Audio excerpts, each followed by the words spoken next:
Okay, second grade, you are going to be creating this coloring sheet. And if you notice, they have lots of patterns and designs. So before I go over what you're going to do, I'm going to go ahead and show you your choices. You have several. We have cats and we have dogs. So these are the cats, so go ahead and be thinking about which one you want to do. We have cats. Those are the cats we have, and the rest are dogs. And some of you may want to do a dog that you have, like these are different breeds, or you can just do whatever your favorite dog is. So I also have just a paw print. You want to do a paw print.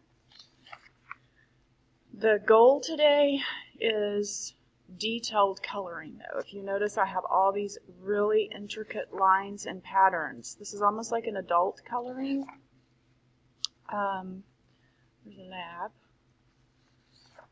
So I want you to be thinking about today, you are not going to be, this is the one I would probably do. This one looks more like my dog.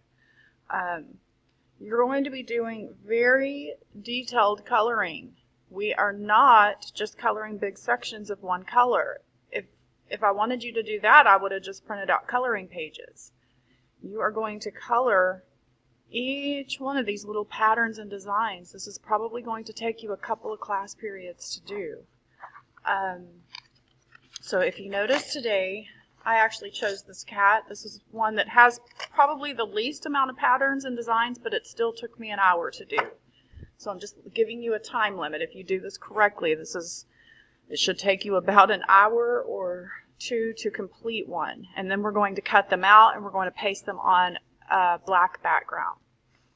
So if you notice when we, usually we talk about analogous colors because we're dealing with mediums that blend.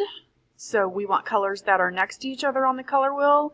But when we are doing an activity like this, where we are not mixing colors, you want to use complementary colors. Remember, those are the opposites. Those are the ones that look really good next to each other, like green and red.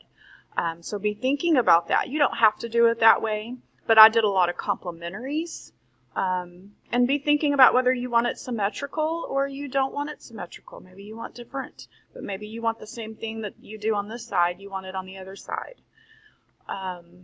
So just make sure we're doing, if you notice, look at all of these tiny little patterns and designs that I actually went in and did, green, red, green, red, green, red. I didn't just take a coloring pencil and color a big honkin' section one color.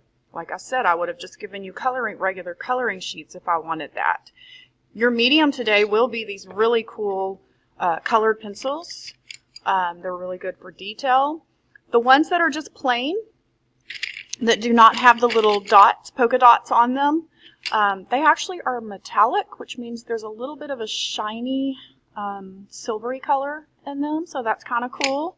You actually have permission to kind of dump these out on the table today so that you can kind of see, because you will be sharing these with your table partners. You can just kind of dump them out so you can see what colors you want to use.